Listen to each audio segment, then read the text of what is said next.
آج کا موضوع ہے مسیحی راہب کا مسلمان ہونا اور حضرت امام محمد باقر علیہ السلام کے علم کا ایک نمونہ۔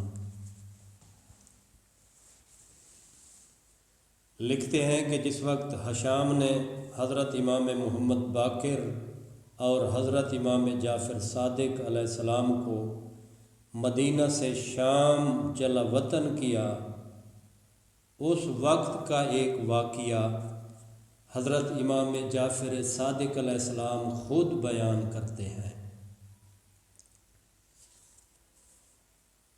تو میں یہی مولا کا یہ جو واقعہ ہے، مولا نے یہ جو فرمایا، آپ کے گوش گزار کرنا چاہتا ہوں۔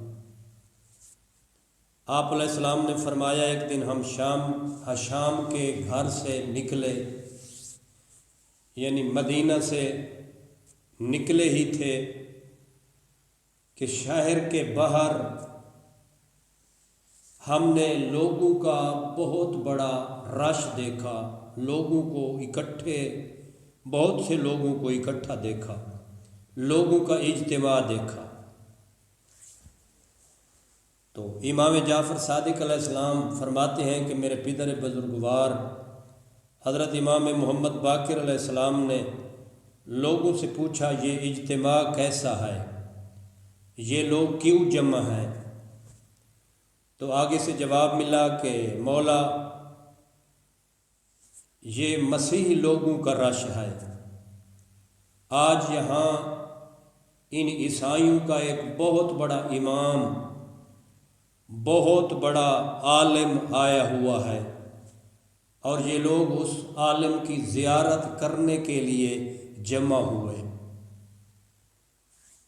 اور فرماتے ہیں کہ اس راہب کا جو موبد تھا، یعنی جو اس کی رہائش تھی، وہ پہاڑی کے اوپر تھی۔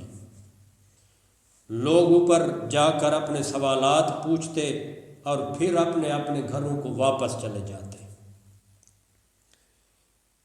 مولا فرماتے ہیں میرے پدر بزرگوار نے ایک کپڑا اپنے سر پر ڈال دیا تاکہ کوئی آپ کو پہچان نہ سکے، اور آپ علیہ السلام ان کے پاس چلے گئے۔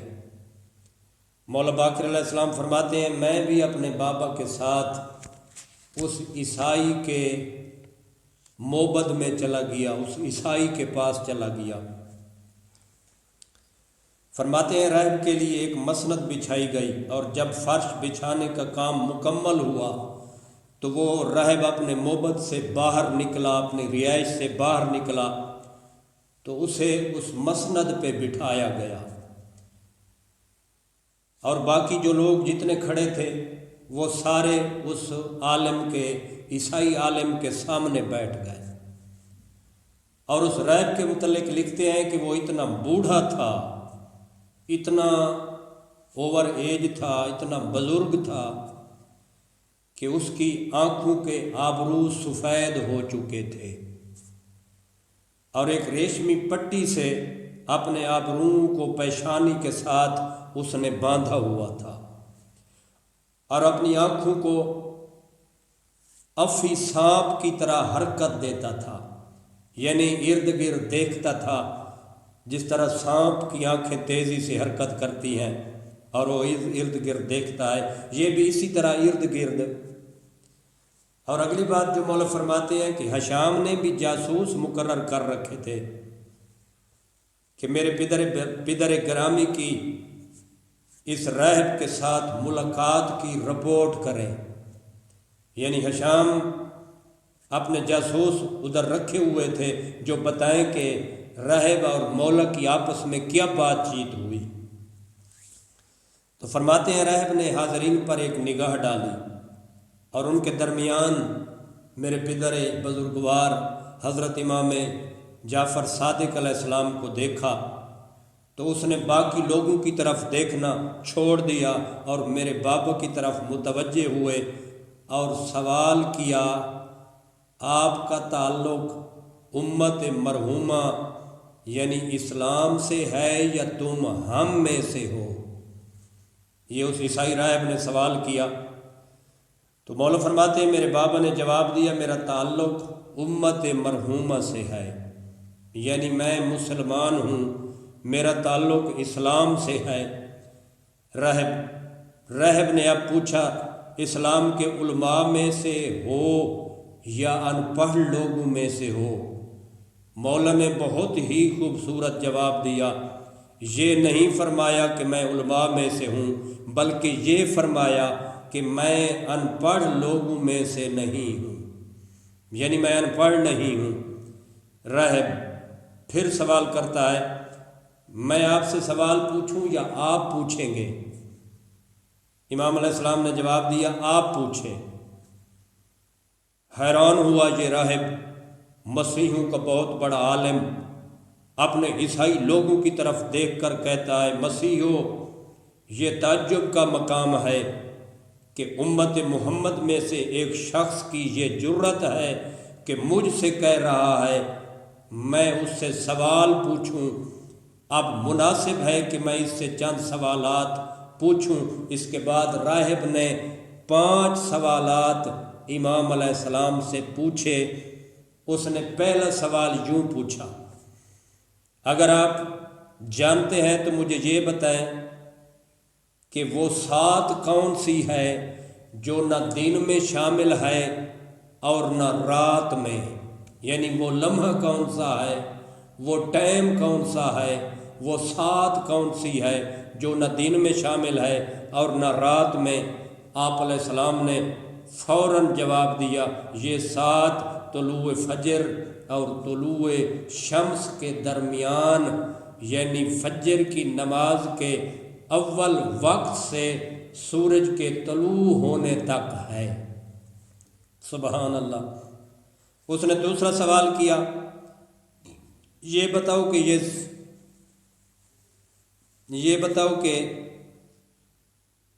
یہ سات نہ دن کی ہے اور نہ رات کی ہے تو یہ کہاں کا ٹائم ہے؟